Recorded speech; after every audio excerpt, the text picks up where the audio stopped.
Outstanding, the ultimate accolade for teachers. We challenge primary teacher Halima Hussain to go from good to outstanding. A top inspector will observe one lesson. 2 experts will fine-tune her practice and beef up her presentation. She then gets 2 weeks to take on the advice before the inspector comes back for the final verdict. Going to outstanding? Hold on, that's actually a big thing.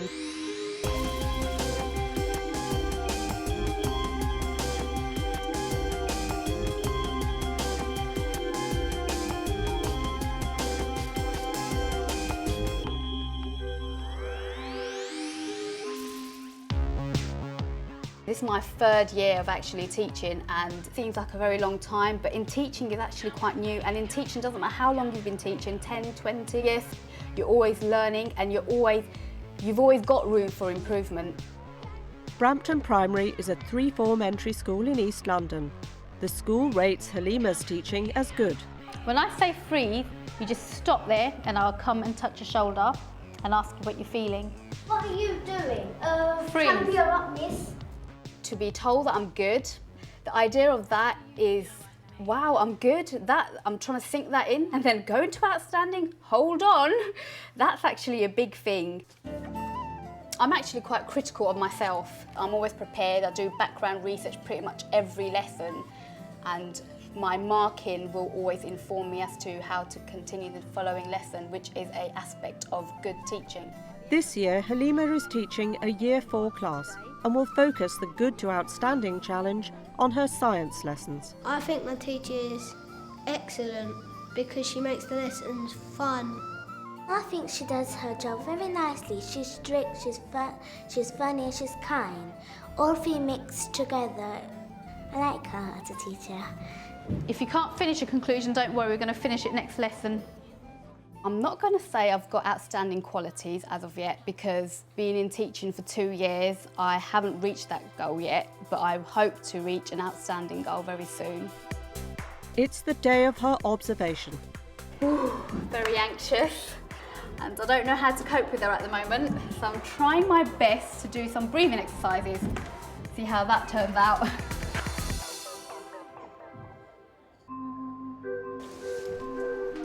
With hundreds of inspections under her belt, School Inspector Claire Gillies leads inspection teams up and down the country. She certainly knows an outstanding lesson when she sees one. I'm at Brampton Primary School to see Halima Hussain teaching Year 4 Science. Halima has got a 70-minute lesson to impress our inspector. So now we're going to do an investigation today to find out whether taller people have longer hands than shorter people. Let's look at our vocabulary for the day, and I'm going to have this up all day long for you to use. Measure. Measure. Victoria, do you know what measure means? It's like when you measure your forearm. Good. When we measure something, we use something to find out how long or how big it is. Well done. Good girl. Predict. Predict. What does predict mean, Danielle? Say when we did trying to find out which material to keep the tea hottest. Well done. Carry on. Guessing which one might keep it the hottest or something like that.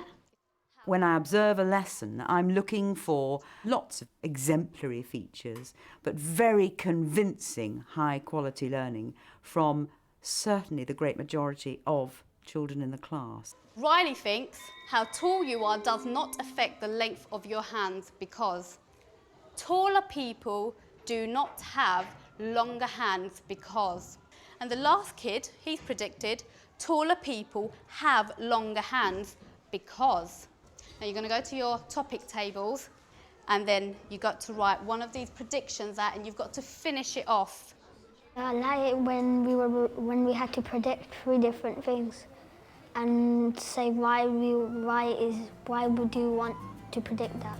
Remember to keep the tape measure stretched. If you leave it loose, it still won't be a fair test and the results won't be reliable. In your science books, you write the person's name, you write their height in centimetres, rounded to the nearest centimetre, and the hand length. When you do experiments, you find something new. You're not doing the just boring thing. You find something new, which I like. I like to discover things, and science is a subject that you can do that. 131. There we go. That's 60 centimetres.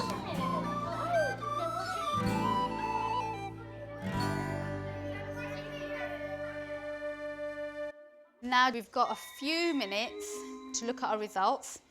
I'm going to quickly look at someone's book instead of making it up. 16, 15, and 15. Interesting. As they get taller, do the hand lengths get taller? Do the hand lengths get shorter? Or do they stay the same? What happens? Look at your prediction. Is your prediction supported or not? When you do science, you actually discover new things. Because if there wasn't science, you wouldn't discover new things from scientists. Okay, let's just get a few suggestions of what you found out. Did the hands get bigger as the person got taller? Shiransi, what did your results show? When you're shorter, your hand length is smaller. But then when you get taller, your hand length gets bigger.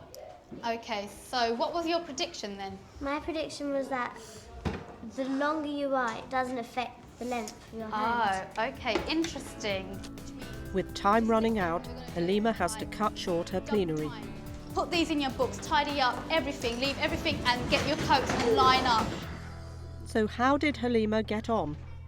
Halima, thank you very much. It was a really enjoyable science lesson there. Thank you. We've got lots of support and sort of encouragement all the time, which is excellent.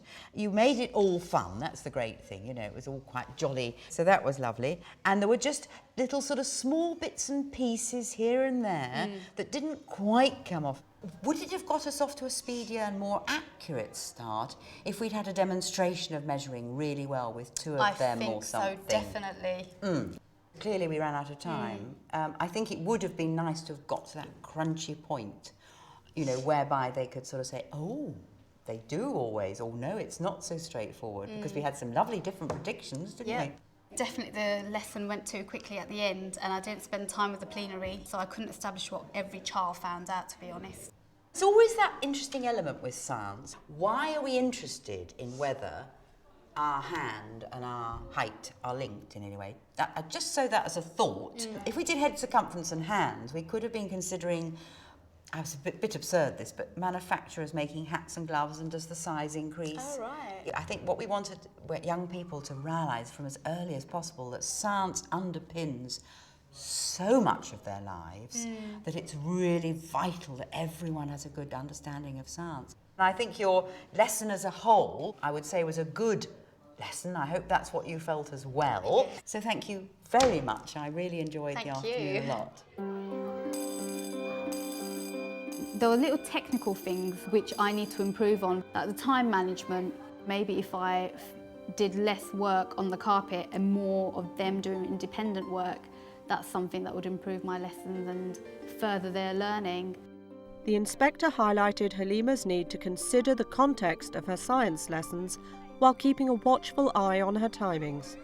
With the first observation behind her, it's time to bring on the experts. To boost Halima's progress, help comes from voice and communications coach Ulrika Schulte-Bauklow and primary science consultant John Stringer. They start by watching Halima's lesson. Remember to keep the tape measure stretched. If you leave it loose, it still won't be fair test and the results won't be reliable. What did you think about her way of communicating with the children? Did you feel she'd really got them in the palm of her hand? I think she does, but I feel she could do definitely more. I noticed in the moment where she tried to demonstrate things, it was not as clear as it could have been. So I will work mainly with her on how to make herself more expressive. This is a very brave lesson, I think, because this is an open-ended investigation. It's courageous to let the children roll on this question and find out their own answers. In fact, she has a problem because sometimes they don't come up with what she's expecting, and she has to handle that as well. And I'll be picking up on what to do when you don't get the answers you're expecting, because that can happen to the best of us. Eileen Reddy, it's good to meet you after watching you on film as I have. When you were at the whiteboard and you were looking at the table, you suddenly realised, I think, that the figures you'd taken... Yes. Go on, tell us more. I should have had some results up rather Yes. than getting just randomly another child's book and looking through them. And then I looked at them and I was like, okay, this is not going to work. But I had to put it up. I didn't want to go and get another book out. This is reality. This is science. I guess, yeah. Science doesn't always do what you expect it to do. Some of us would use idealised data. So here are some perfect children who, just by chance, happen to have hands that get larger nicely as they grow taller. But in reality, this doesn't happen. This is an enormously helpful thing for children to learn about because it's their opportunity to discover that science isn't finite, science hasn't finished, it's always growing. We're learning something new from it. Very often the differentiation is in the degree of presentation. So, for example, you set the class going and you say to a group, you know, you carry on and I'll come across and check on you. You say to a second group, perhaps not so able, get as far as the first measurement and I'll come and check. And then with the third group, you say, don't do anything till I come and talk to you, or involve your education assistant. I feel too you could have involved her more. Now, I'm sure you prepared her and she knew what the lesson was about and she knew what your learning outcomes were planned to be. But to use her well is to involve her in the children all the time. So she might have, for example, been interpreting some of those questions that you were asking in your initial presentation to other children in the classroom. I didn't use her very effectively, I don't think. Having made a table, which I was pleased to see them doing, the next step is then to be able to graph them. You could also have made some sort of a bar chart where, in fact, people looked at arm length for different children, but you could, in fact, have had perhaps their heights along here and then the number of children with different lengths of arm up that side. But it begins to get quite complicated, and a scattergram's probably better. A scattergram could have been interesting and might have shown a general trend. Now tell me, 131. I think it's important that the science has some purpose in real life. And I would look at two things. It may be that what you need to do is compare not height with hand size, but age with hand size. Now then you would perhaps begin to see that older people have larger hands. The other thing that you might think of to make the lesson more relevant is to look at skills. And they could be quite simple skills, like, for example, with hand size, can people with bigger hands hold more marbles? Oh, right, yeah. And then you could begin to say, well then, if we were making gloves for our class and our age range, just what size would we need them? And that perhaps would relate things more to real life. Themselves. At the end, things didn't quite go the way you wanted them to. And one of the things that makes a lesson exceptional and outstanding is to be able to accept that and to come to terms with the fact that you didn't get the result you were looking for. And remember, if you're a year 4, you want a perfect answer. You want your graph to look just right. And life isn't like that. Yeah. And one of the things they've got to accept is that their graph may not show exactly what they were expecting. Ulrika works with Halima to make her gestures more expansive and improve her articulation. And now we take our hands, we do ooh-wee, ooh-wee, ooh-wee. Ooh-wee, ooh-wee, ooh-wee. Pitta, patta, pitta, patta, pitta, patta, pitta, patta, pitta, patta, pitta, patta. Combining demonstration with clear verbal instructions can help Halima communicate more effectively with her pupils. You add a tea bag into this mug, you place it down. Then I take the kettle. Put the kettle on, switch it on so it boils. Once it's finished boiling, take the kettle off, pour the water into the mug, put the kettle back. Show me how it tastes. Comme ça, comme ça. So, just let's put things together and just try to take the principles you just learned by communicating how to make a cup of tea onto this chair. Okay, you'd get your tape measure, so stretch it out and read out how tall it is. Great. How was that? How was this? A lot easier demonstrating and talking rather than just talking at the children, expecting them to go ahead and do it. You also highlighted with your articulation the words which you felt were crucial, like bottom Yes. and 0, etc. Got the idea? I actually treated you like a child there. Demonstrations are very important, and she taught me that. Using my body helps myself and the children, so that was a bigger shock to me, thinking, oh, gestures, is it such a big deal? But yes, actually it is a big deal for the children and for myself. Back at school, Halima and Deputy Head Elizabeth Bradshaw reflect on last week's observation. Put these in your books, tidy up everything, leave everything and get your coats and line up. In an ideal world, everyone would fit in a perfect plenary. It was rushed and I should have actually thought, okay, we're not going to go to our tables and we're not going to look at our results, we're just going to look at them together on the carpet. Maybe if you just kept their results as they recorded them and then rank the whole class on the interactive whiteboard as an activity that you do all together. Yeah. So, with Halima's final observation just weeks away, it's back to the classroom to put all that advice into action and raise her game. So your learning intention is to classify and describe the differences between solids and liquids. I do believe I did articulate my words and I used gestures. I used as much gestures as I could in that lesson. So you're going to get each object, you're working as a whole table on your topic table, okay? Topic tables. One of the things that I should have done more was getting the children to go back and forth from table, doing an activity, coming back again. And in this science lesson, I got them to actually go quite quickly to do some classification, then come back and then go back. So throughout the lesson, we were doing quite a few movements rather than sitting there the whole time. Try and describe how it looks. It moves. Good boy. So put that in the right place, Daniel, and then next person does the next one. Okay, can you find the marbles for me? I've used my EAL coordinator quite effectively by getting her to interact with the children throughout the lesson, not just during the main activity, but also on the carpet. Yes, miss? But we talked about what happens when you move the cup. What happens to the tea when we move the cup? And what did we talk about? Polar seems to want to say something there. It's tea move. Say that again? It moves. It moves, exactly. Liquids, always, when you put it in a container, the surface levels off. Can you see that it's straight, it levels? I did use a lot of the ideas about my body and moving around. I used actual things to show the children what I was talking about. When I was talking about liquid, I would actually bring the liquid out and pour it to show them what I'm talking about. Okay, we're going to have to stop and get ready for playtime.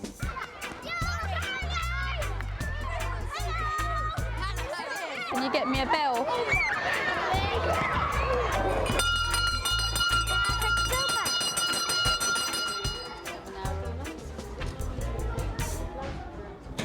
Today in science we will be measuring the volume and make careful observations of lots of different types of liquid. Whoever measures things at home or in class? Anyone? Hands up? I always do. So this skill you're going to be learning today in science is very important at home, at school, in all different places. I took a lot of John's advice on in this lesson, relating things to real life and explaining things clearly. Now, why do you think your measurements are completely different? The jugs are different sizes and you measure it. It's not a case of the jugs are necessarily different sizes. We know they're different sizes, but the jugs were produced inaccurately.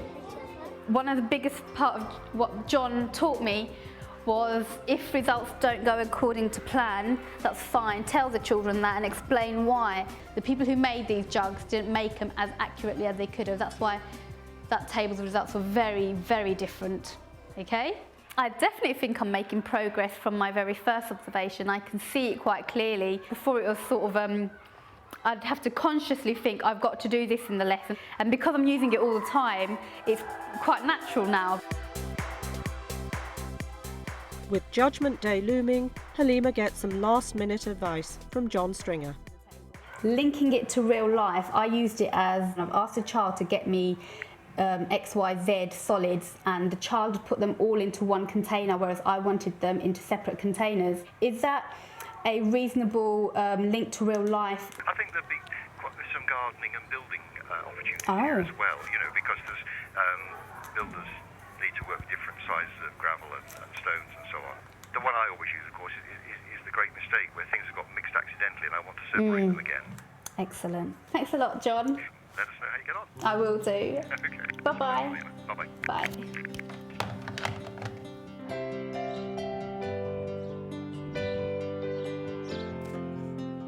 I'm actually worried about whether I'd get to outstanding.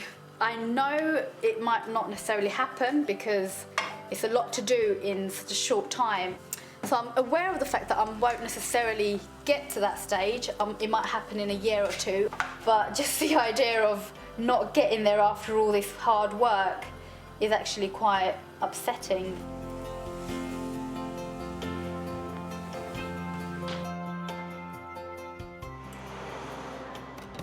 The day of Halima's final observation has arrived. I'm kind of a bit excited about doing it. So right now, the nerves haven't kicked in. 3. Claire Gillies is back, and it's crunch time. The last time I observed her, her teaching was definitely good, so I'm really interested to see what strategies she's taken on board to make her teaching even better. Okay, today in science, you'll be choosing appropriate apparatus for separating a mixture of solids. Let's look at our vocabulary. Solid. Solid. We've looked at lots of solids. Stevie, can you name me one solid? A rock. Fantastic. Larger. Larger. Everyone do something larger. Very good. Smaller. Smaller. Show me smaller than large. Good. Apparatus. Apparatus. We're going to use apparatus to separate the mixtures. What does that mean? Polar. It's something that we're going to use. Fantastic. Something we're going to use. A type of tool, okay? Some jobs require you to separate different solids that are mixed together. If you're a gardener, gardeners sometimes have to separate the stones from their soils, or builders have to separate things. So let's see if you can use that skill and then use it at home when you need to. The way Mrs. Sin explained the learning intention was very good. I understand what to do, and if you ask me a question based on that topic, I will know it. Here's a bowl full of a mixture of solids, and you're going to first plan of which solid you're going to take out first. And I want you to write that down in your books. Okay, so first of all, we need to take out the coins and paper clips so that they're separate. Then we do the big particles, okay? If you put all of that in there, all the But what do we want to come out? The sand. Will the sand go through the sieve? We worked as a whole table while the others were working in threes, and we had 2 bowls, but we worked as a whole table to communicate with each other.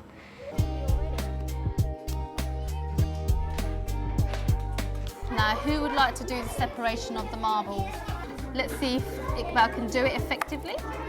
Could you possibly use 2 spoons to help you out? Go on then, Shannon. Good teamwork, this group. All right.